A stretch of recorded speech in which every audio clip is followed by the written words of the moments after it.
Hello everybody, my name is Vidya Thirunarayan. I'm a Bharatanatyam dancer. I perform, teach and choreograph. I'm also a potter. I make and sell pots. And sometimes I bring both these mediums together to collaborate. Let me share some insight into this area of my work with you. My original training is in dance. I trained as a performer at Kala Ghoda, a dance conservatoire in southern India, and I performed and toured work. After I had been dancing for many years, I suddenly stopped. I needed to take a break, to do something new. So I became a potter's apprentice. For 5 years, I sat in silence in a shed and watched Ken, a master potter, throw pots. It was bliss. I wanted to learn how to make a pot that captured that elusive, perfect form. I still do. During those years, I observed several emerging thoughts relating clay to dance. For instance, the ritual-like preparation before a performance or the creation of a pot, the quality of attention or mental focus, the significance of centering the body or the clay on the wheel, the play with time, space and breath between both mediums, or the highly developed tactile use of the hands to connect with the world. Let me share with you one such thought that was the impetus for bringing together my two passions, dance and pottery, into collaboration.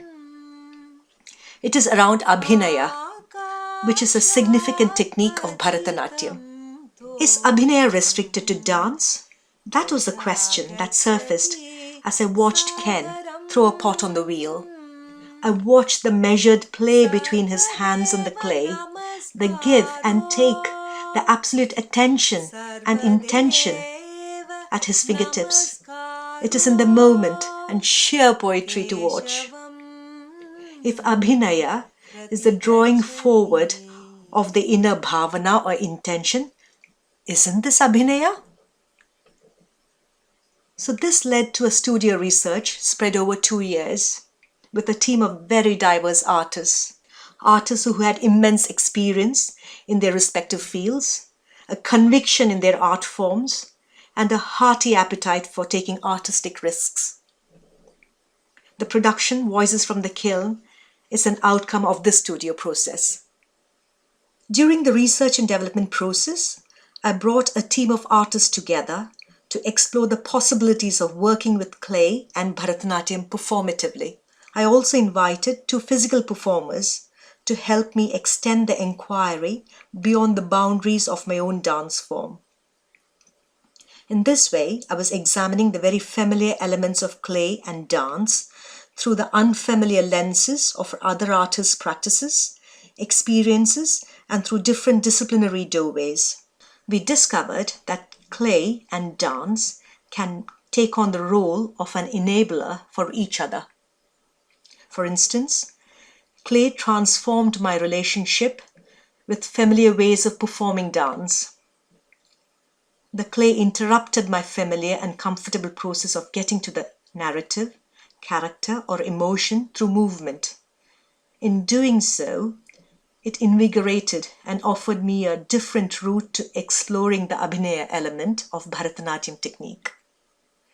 In a similar way, I found that dance acted as an enabler for my practice as a potter. It enabled me to question long-held ideas around perfection and imperfection and break out of habit and explore new ways of making with clay. All in all, the research process opened up new ways of seeing, doing, and being. Isn't that the very purpose of art?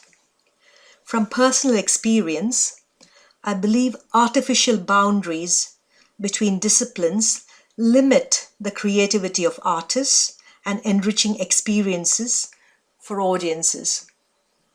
Collaboration between disciplines also help to expand audiences for particular disciplines. For instance, I find that clay has universal appeal and people automatically connect with it, irrespective of age and where they come from. But that is not the case with Bharatanatyam. By bringing the two together, I provide audiences a route to access and relish dance. For example, I often perform in gallery spaces, looking at dance through the lens of pottery. So it is natural that I continue to explore across disciplines, as I believe it enriches my experience to make sense of life and living. Recently, we created Voices from the Kiln, a production with dance, clay, and film.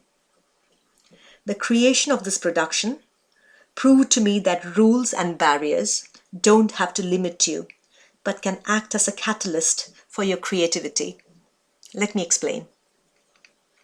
We had to create this production with limited time and against the backdrop of the pandemic. Over the years, I have developed methods and processes for creating work that suit and serve me well.